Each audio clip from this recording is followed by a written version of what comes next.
sí en una cierta mitificación del trabajo como tal y de lo humano como tal, donde describía a este hombre que trabajó, un sacerdote que trabajaba en el puerto, a los obreros portuarios que iban cargando la bolsa sobre el hombro, y decía, son como Cristo, que va cargando la cruz.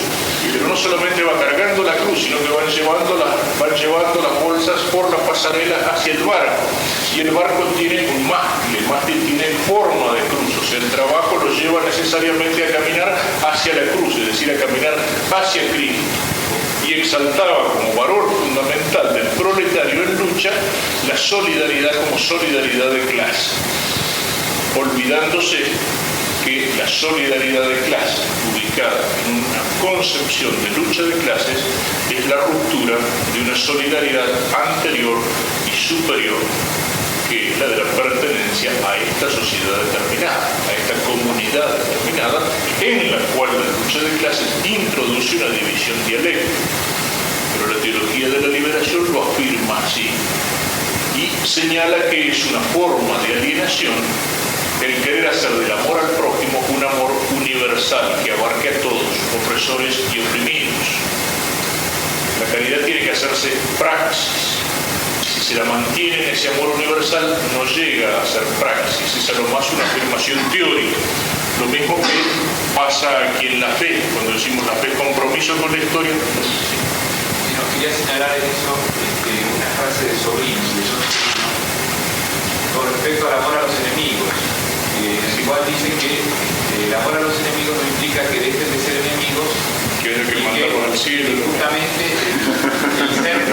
el ser enemigos es porque aunque ellos no lo entiendan es por el bien de ellos, es por el bien de la transformación social. Así que Jesucristo al predicar el amor a los enemigos no predicó un pacifismo. No, sí, es un poco lo que digo, ¿no es cierto? Se completa lo que veníamos señalando.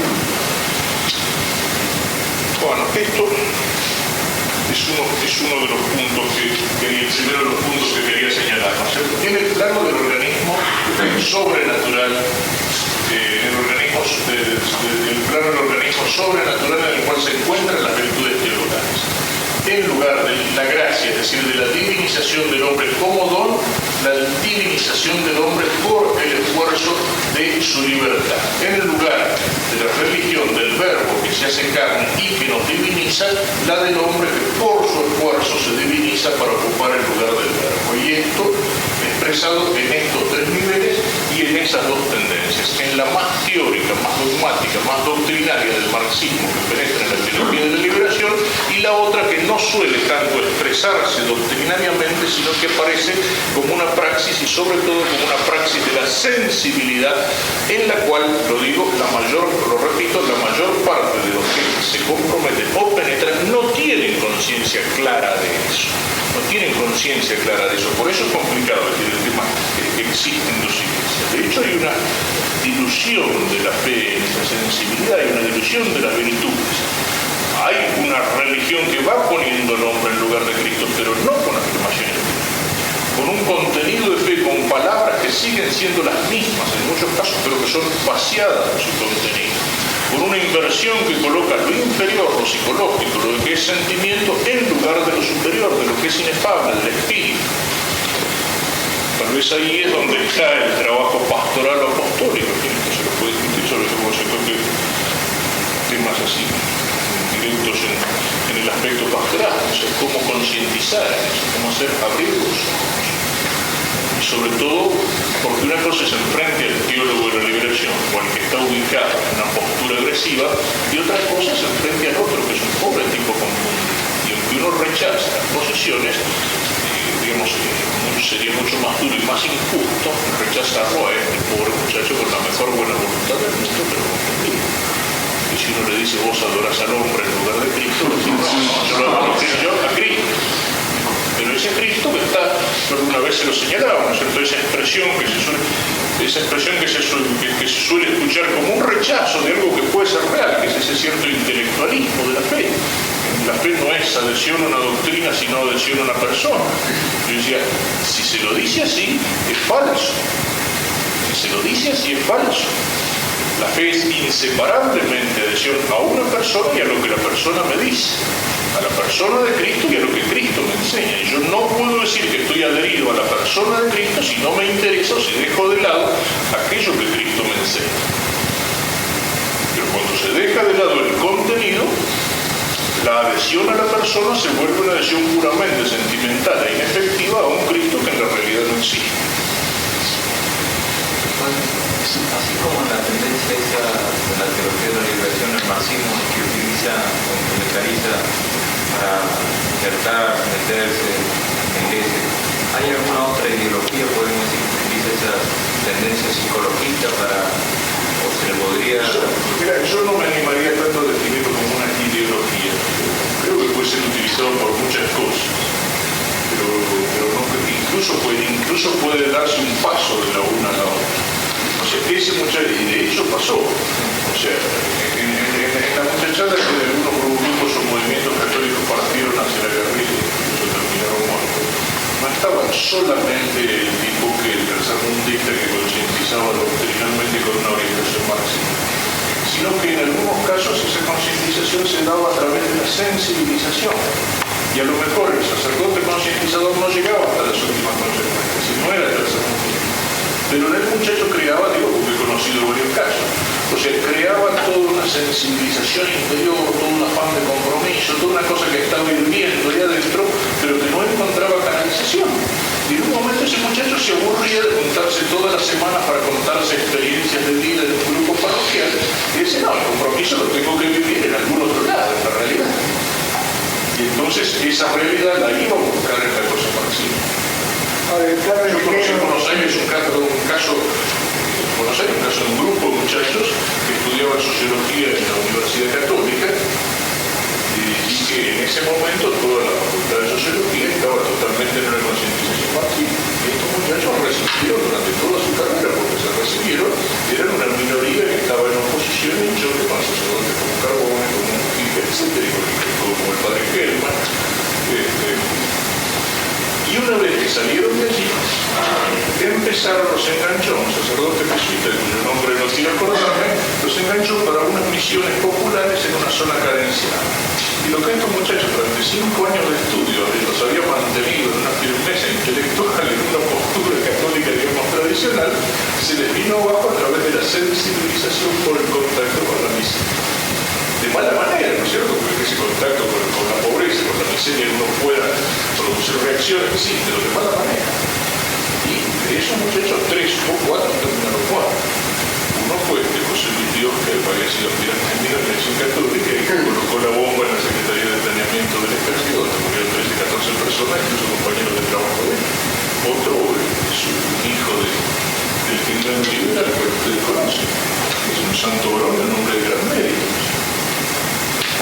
Trabajo les entró por ahí para la sensibilización, no por toda la pastoral actual, todo eso está organizado en un momento que iglesia esa sensibilidad cada vez más.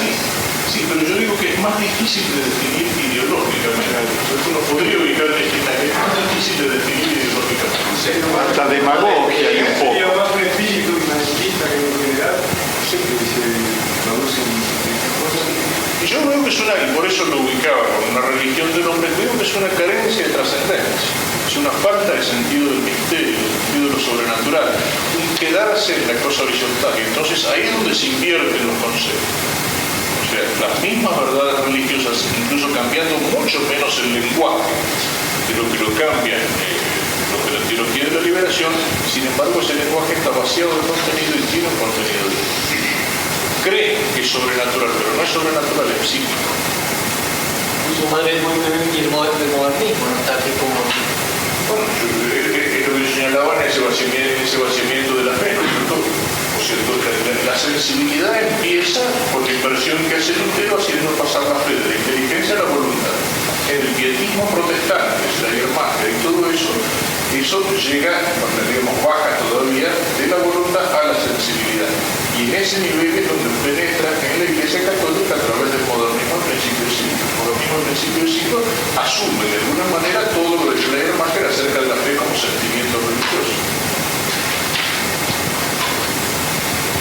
Incluso es frecuente que se confunda la esperanza con cosas. Con esto es claro. Claro, ahí está la confusión entre lo psíquico y lo espiritual. Sí. O sea, la persona que me dice, padre, me parece que no tengo fe. ¿Por qué? Porque la pobre señora está pasando por la edad crítica o por un estado anímico que se debe a la situación económica y entonces se le vuelve todo oscuro, ¿no es cierto? Y lo mismo como usted le decía, ninguna de esas virtudes es un estado anímico, ¿no? En el libro ese Tremontant tiene algunas cosas bastante discutibles, pero tiene también a veces aciertos muy grandes. El libro que tiene sobre la mística cristiana y el porvenir del hombre pone mucho el acento, como todo el terreno de la mística no se da en ese plano, sin destruir la sensibilidad. Son dos cosas distintas. Dice, un tipo puede ser un optimista, incluso un infeliz optimista, que sería el personaje que yo trataba de describir con lo del avestruz, y no tener el más mínimo grado de esperanza teologal. En cambio, un tipo podría ser, qué sé yo, un neurótico, un tipo profundamente angustiado, en un estado profundo de depresión, de escrúpulo, y sin embargo conservar la esperanza teologal, ¿no es cierto? Porque no se da en ese plano, se da en un plano que es infinitamente superior. Es cierto que de ese plano superior, que es el plano de la fe, de la esperanza, puede darse una redundancia o un reflujo en el aspecto de la sensibilidad, pero no nace de ahí. El problema es eso, es una inversión. En la facultad de Paraná, un dirigente comunista le decía a un dirigente de la parroquia que ustedes católicos crean la sensibilidad y nosotros ponemos las ideas. Y en el pasado no es parroquial, donde ya la sensibilidad y después Máxima Cita tomaba esa sensibilidad y le ponía la idea nada más. Tuvieran sensibilidad.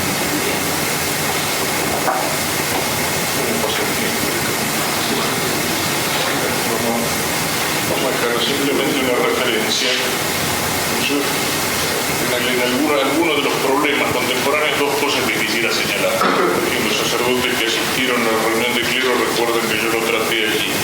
Uno es esto, la instrucción, o sea, como dos cosas que tienen profunda actualidad.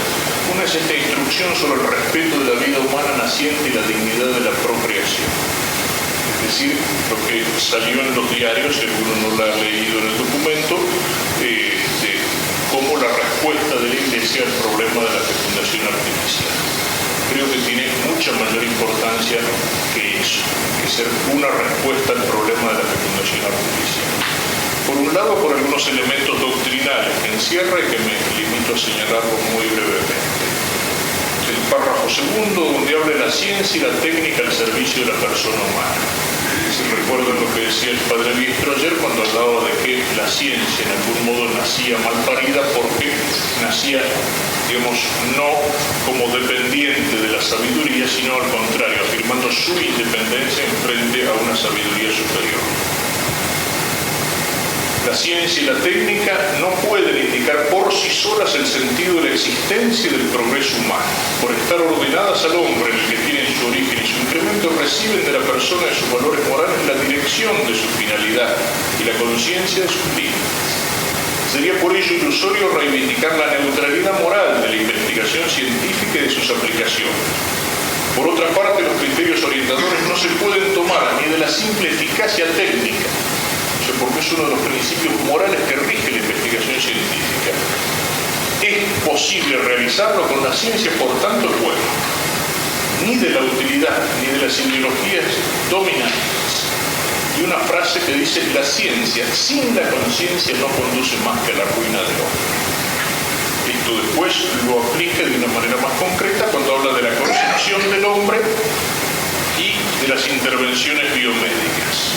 En los criterios fundamentales para el juicio moral, referidos tanto a la vida como tal, la vida de todo ser humano debe ser respetada de modo absoluto desde el momento mismo de la concepción, como a la procreación. El don de la vida humana debe realizarse en el matrimonio mediante los actos específicos y exclusivos de los esposos y de acuerdo con las leyes inscritas en su persona y en su unión. Esos principios lo hacen importante. Y segundo, la amplitud de la temática que trata, que no es solo la de la fecundación artificial, sino todo un campo que se está abriendo actualmente y que afecta gravemente de alguna manera la vida del hombre. Me limito a señalar esos temas para indicar algo como una conclusión. En la parte parte de la vida toca el respeto de los embriones. El embrión es persona. Se hizo alguna referencia al aborto. Hay dos tendencias actuales que macanean en el tema del aborto. Una es la que señalaba Miguel como ejemplo, y es la que dice el individuo, el hombre solo es persona no a partir del momento de la fecundación del óvulo, sino a partir del momento de la implantación del óvulo, lo cual deja un espacio de algunos días y que haría, como alguno preguntó acertadamente, que el espiral no fuera abortivo. ¿Por qué? Porque aquello que expulsa el espiral no sería una persona, porque no está implantada. Tampoco lo sería la que llaman la píldora de la mañana siguiente, es decir, la que se toma no antes sino después, que de hecho solo puede tener efecto siendo abortiva, pero como no es persona, no sería aborto. Y la otra, que es más grave todavía, es la que aparece en la enseñanza, sobre todo de algunos jesuitas franceses, y que también ahí el error en los principios tiene trágicas aplicaciones en la práctica. Ayer, cuando se hablaba de Cristo, se hizo referencia a esa concepción que entiende la persona como relación. Si la primera dice no es persona hasta que esté implantado, perdón, en esa implantación suelen recurrir al problema de los gemelos. Hasta que no está dividido el óvulo, gemelos unicelulares, hay dos, entonces no se puede hablar de persona. Sin embargo, el doctor Gela, que es el mayor especialista que hay en italiano, el mayor especialista en el tema de los gemelos, precisamente niega y rechaza a esa teoría que entra en cambio en algunos moralistas. La de los franceses es más grave, porque al entender la persona como relación, no basta con que el óvulo esté fecundado o con que el óvulo se implante, es decir, sea biológicamente aceptado, sino que solo se constituye en persona por la aceptación de los padres y sobre todo de la madre, que es la que le da la calidad relacional de persona. De modo que si ese hijo no es aceptado, no solo el momento de la implantación, sino a los 6 meses de embarazo y hasta que nace no alcanzaría su calidad de persona humana. La persona constituida por la aceptación de los padres. Es decir, que ahí caemos en el subjetivismo total en la definición misma de la persona. En cambio, acá, después que nace lo sigue sin aceptar, entonces por eso estas cosas, si uno saca las consecuencias, son un disparate, ¿no es cierto? Pero el resultado que lo sostienen así, ¿no es cierto? Toca el tema del diagnóstico prenatal, que es una cosa que cada vez se va poniendo más de moda, no solo por el análisis del líquido amniótico, sino también a través de distintas formas de tomografía, que de hecho no tiene problema cuando tiene motivos terapéuticos o curativos, pero sí tiene problema cuando a través de ese diagnóstico lo que intentan es detectar si el bebé es normal, y si no, aborto. Las intervenciones terapéuticas sobre el embrión, los experimentos sobre embriones y fetos, o sea, sabemos hasta qué punto se llega a deformaciones en esto. Los embriones obtenidos in vitro, aun cuando sea ilegítimo el método, sin embargo, una vez que se ha fecundado el óvulo y que hay un embrión, ese embrión es persona y hay que tratarlo exactamente igual que si hubiera nacido por el otro camino.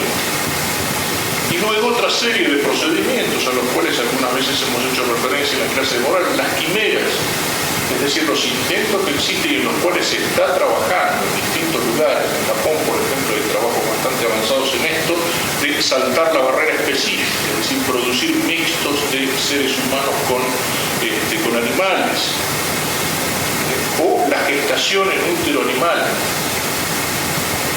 la creación de úteros artificiales. Flechner, en su libro sobre la ética del control genético, que de ética no tiene nada porque permite todo, dice que el útero es un lugar oscuro y peligroso, es decir, que está mal hecho. Dice también que el embarazo es una enfermedad venérea. En el fondo aquí aparece lo que se decía ayer, es el hombre que construye las cosas, que les da ser. Dios la hizo mal, nosotros la podemos hacer mejor.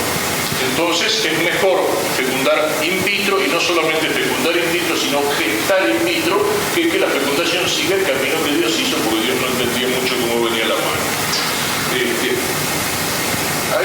importancia y yo lo compararía, o sea, esto abre a todo un terreno sobre el cual, en fin, se podría dar muchísimo. Yo haría la comparación siguiente. Existe actualmente una gran preocupación que va desde los documentos pontificios y la preocupación de los papas por el problema de la paz del mundo, por la capacidad que ha adquirido la ciencia, esa ciencia sin conciencia, en un terreno como es la fisión del átomo, que llega a poner en peligro la existencia misma de la humanidad. Frente a eso existe desde la preocupación pontificia hasta los movimientos ecologistas, hasta los movimientos pacifistas, que miran no solo esa destrucción, sino la destrucción por la contaminación ambiental. Y sin embargo, si bien existe la preocupación en el pensamiento pontificio, no existe la preocupación en todos los otros ambientes por la ingeniería genética. Y sin embargo, las dos cosas están tocando de alguna manera el centro mismo de la vida, como están tocando el centro de la materia. Las dos cosas están tocando el núcleo del átomo en la fisión y el núcleo de la vida humana en la ingeniería genética. Y entonces, en los dos casos, una ciencia sin conciencia, así como puede destruir el mundo por la fisión del átomo no controlada, digamos, por principios superiores, también puede destruir el mundo a través de la experimentación sobre la persona humana, guiada, digamos, no guiada por una antropología, por una metafísica, por una visión sobrenatural del hombre. Entonces, las dos cosas tienen exactamente el mismo peligro. La Iglesia se preocupa y se ocupa de las dos. Los otros no. Se ocupan del pacifismo y se ocupan de la contaminación ambiental, pero no les interesa esa experimentación. Y en la ciencia, en los hombres de ciencia, encuentran mucho más eco un llamado para un control de la experimentación atómica que un llamado para un control de la experimentación genética o de la ingeniería genética. Creo que es uno de los puntos que hay que tener bien en claro, por los cuales este documento resulta de alguna manera profético.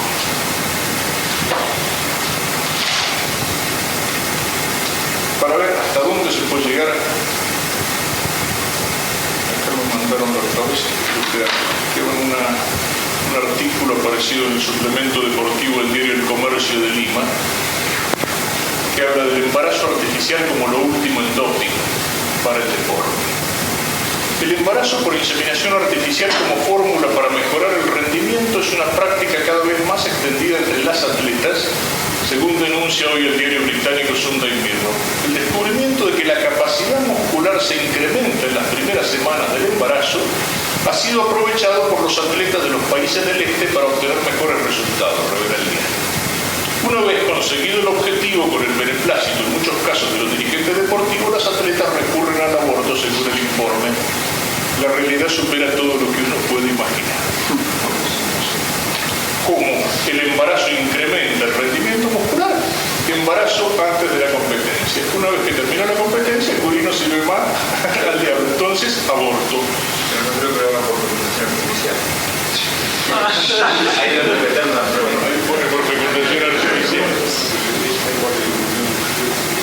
Y en otro punto, también lo toqué en una reunión del presbiterio, pero ahora una referencia muy breve, que es en relación también con uno de los problemas morales contemporáneos, el discurso del Papa a los participantes en el Congreso Internacional organizado en Roma para conmemorar el 20º aniversario de la publicación de la encíclica Humanae Vitae.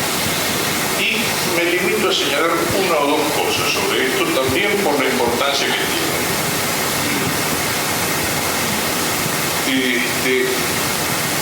El Papa hace referencia a las tendencias a equiparar el vínculo conyugal con las convivencias de hecho, a la mentalidad hedonista del medio ambiente y otros elementos que favorecen el anticoncepcionismo. Pero con esto puede suceder también con consecuencias de veras graves y disgregadoras cuando la doctrina enseñada en la encíclica se pone en discusión por parte de algunos teólogos y pastores de almas. Efectivamente, esta actitud puede suscitar dudas sobre una enseñanza que para la Iglesia es cierta, oscureciendo de este modo la percepción de una verdad que no puede ser discutida. Tal actitud no es signo de comprensión pastoral, sino de incomprensión del verdadero bien de las personas. La verdad no puede tener como medida la opinión de la mayoría. O sea, esto es clarísimo y creo que hay que tenerlo en cuenta como examen de conciencia. A veces la tentación de uno para resolver, por ejemplo, cuando no hay que resolver o para callar cuando no habría que callar, viene por comprensión pastoral. Y el Papa dice, no es comprensión, es incomprensión del verdadero bien de las personas. Y afirma con claridad que la doctrina de la encíclica no puede ser puesta en discusión por aquel que quiere llamarse católico. Luego de algunas orientaciones prácticas acerca del asunto, tiene una observación incluso con el tema de los métodos naturales. Hay que promoverlos, hay que investigarlos y todo lo demás, pero nunca separados de un contexto más amplio. Lo señalo porque es lo que hay que tener como orientación, aunque no rector juicio, hay una pequeña polémica por ahí entre el doctor Zubizarreta y el doctor Ignacio Garda de Verbo sobre este tema. Integrar la reflexión de carácter más exquisitamente técnico y científico sobre el control natural de la natalidad en el contexto de amplias reflexiones teológicas, filosóficas y éticas.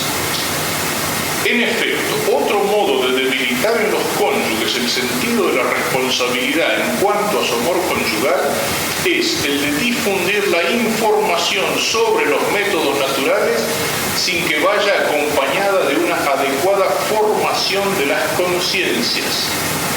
La técnica ni siquiera la técnica, el método Billings and Company, no resuelve los problemas éticos sencillamente porque no es capaz de hacer mejor a la persona. Y luego, otro punto, la educación en la castidad. Por ahí está el trabajo y no solo por una cosa técnica. Y por último, los dos puntos que creo que son muy importantes porque el Papa señala la trascendencia que tiene la encíclica. Yo recién decía, es profético este documento sobre el control genético. Es también una encíclica profética, la Humanae Vitae, y es algo que cada vez se va a ir viendo con más fuerza.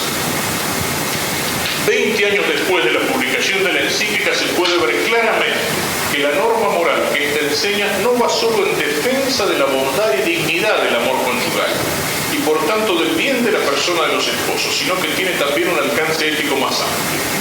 La lógica profunda del acto contraconceptivo, su raíz última, que proféticamente había individualizado ya Pablo VI, ahora se ha puesto de manifiesto. ¿Cuál es?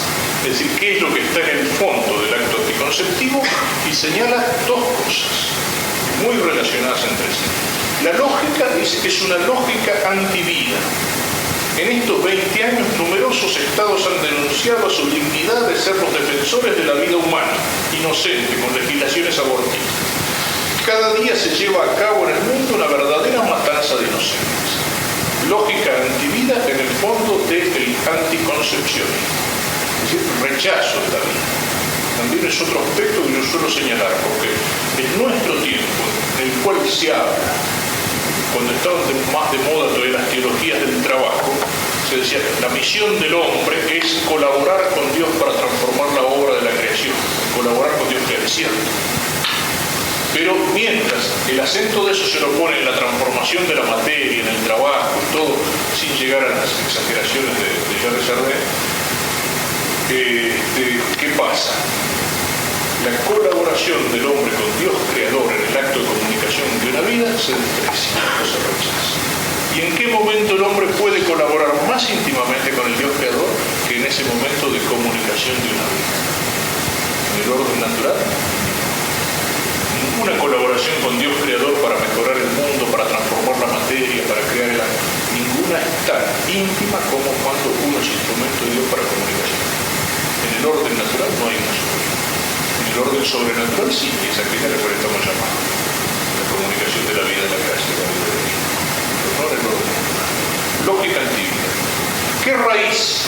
¿Qué es lo que está en la raíz de esto? La rebelión contra Dios creador, único Señor de la vida y de la muerte de las personas humanas. Es el no reconocimiento de Dios como Dios. Lo que decía el padre Miguel, en última instancia, y la cita esa que leyó del Jesús. En última instancia, esta afirmación moral, se puede hacer un aborto en cualquier. Es un rechazo de Dios, no solo de la ley de Dios, del mismo Dios. través del rechazo del orden que Él ha creado. Es el no reconocimiento de Dios como Dios.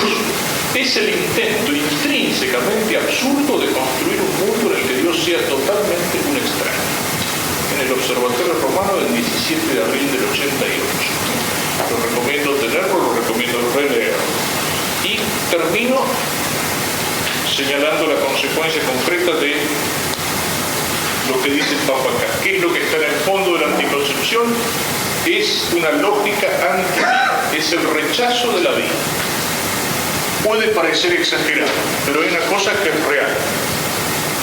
La contraconcepción, el anticoncepcionismo lleva necesariamente al aborto. ¿Por qué? Porque como lo consideran los tipos de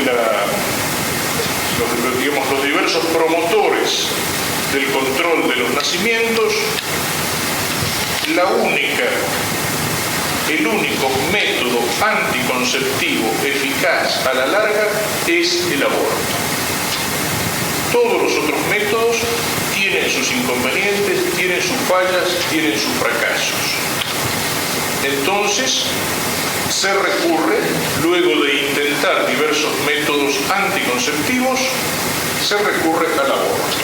Y por ejemplo, uno de los capos del Consejo Mundial para la Población, con el fracaso de la contraconcepción no hay que contar más que con los preservativos masculinos, la esterilización y el aborto, siendo este a veces necesario para prevenir la degradación del estándar de vida.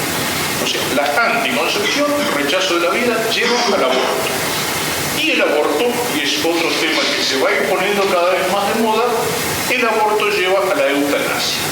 Es decir, el rechazo de la vida en su comienzo lleva necesariamente a un rechazo de la vida en su término. Fíjense que como empezó a pasar aquí, pasó antes en Europa. Primero el divorcio.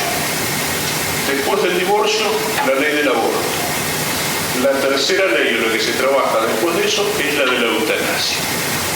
Y ya en Europa existe toda una serie de movimientos y de organizaciones que tienden a justificar la eutanasia. Y eso empieza primero como algo voluntario. Hay asociaciones en las cuales los miembros, así como algunos firman pidiendo la cremación después de su muerte, los miembros piden que si en algún momento clínicamente se pierde la esperanza de curación, que se le dé muerte, haciéndose el responsable. Pero por supuesto, como en todas estas cosas, lo que empieza siendo voluntario termina siendo obligatorio para todos, Eso es lo que el Papa dice, en resumen, en el fondo de la anticoncepción está la lógica anti-vida. Rechazo de la vida que no se quiere que empiece. Pero como eso muchas veces no funciona, rechazo de la vida comenzada. Y así como esa vida comenzada no se la considera vida humana o se la considera vida inútil, como una consecuencia necesaria, también la vida terminal, que es vida no útil, lleva también a la destrucción de la vida en su finalización. Es decir, mientras hay maternidades, no hay asilos de ancianos. Mientras las maternidades se transforman en clínicas de aborto, el lugar de los ancianos es el asilo de viejos, o como los asilos de viejos molestan, como no todo el mundo tiene para es la eliminación. Es lo que pasa en los matrimonios. Lo que pasaba antes en las familias numerosas. Nunca un padre o una madre viejito iban a quedar abandonados por los hijos, porque a lo mejor no todos los hijos tenían el cariño y el sacrificio de recibirlo, pero siempre había por lo menos alguno de los hijos que lo iba a recibir. Actualmente, cuando en las familias rechazan la vida y el máximo ideal es el casadito, al egoísmo de los padres que rechazan la vida en su origen, responde el egoísmo de los hijos que rechazan la vida en su término. Así como los padres anticonceptivos, aborto, rechazo de la vida del hijo, la respuesta a ese egoísmo es el egoísmo de los hijos que los rechazan y que los mandan al asilo, por ahora, porque todavía no hay eutanasia. Pero la eutanasia es más cómoda que el asilo, es más fácil que el asilo. si uno piensa en alguno de los promotores de todas esas cosas, dice, bueno, por lo menos con la eutanasia la van a tener pagada. Es lo que decía uno en un debate sobre el aborto. Alguien estaba defendiendo el aborto y me dijo, lástima que su mamá no pensaba lo mismo.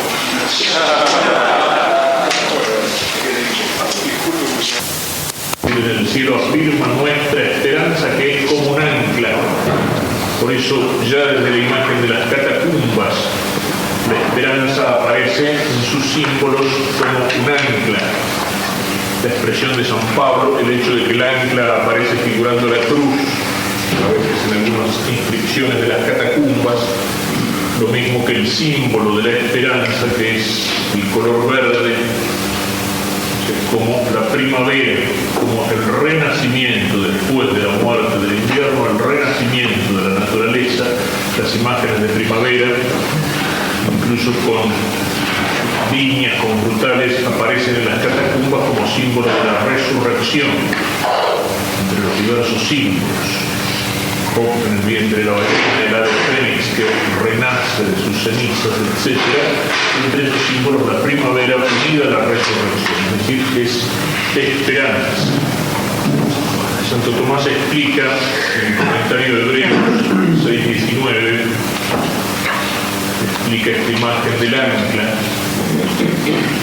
Tenemos en Dios un refugio fortísimo por sus promesas. Es una torre fortísima el nombre de Dios, imágenes que parecen en el Antiguo Testamento. San Pablo compara la esperanza a un ancla. Así como el ancla inmoviliza a la nave en el mar, así la esperanza afirma al alma en Dios en este mundo, que es algo así como un mar. Mundo de agitación, de olas, de tormenta, de inquietud, la esperanza fija el alma en Dios como el ancla. El ancla debe ser segura para que no falle, por lo que se hace de hierro. También tiene que ser firme para que no sea removida enseguida por la nave. Así el hombre tiene que ligarse por la esperanza como el ancla liga a la nave, con la diferencia de que el ancla se arroja a lo profundo, a la vida, mientras que la esperanza a lo sumo, es decir, a lo alto, hacia Dios. Porque no hay en la presente vida nada tan firme como para que el alma pueda afirmarse en ello y descansar. El comentario a la escritura de Hebreos 6:19. En San Pablo aparece sobre todo como confianza en Dios que ha cumplido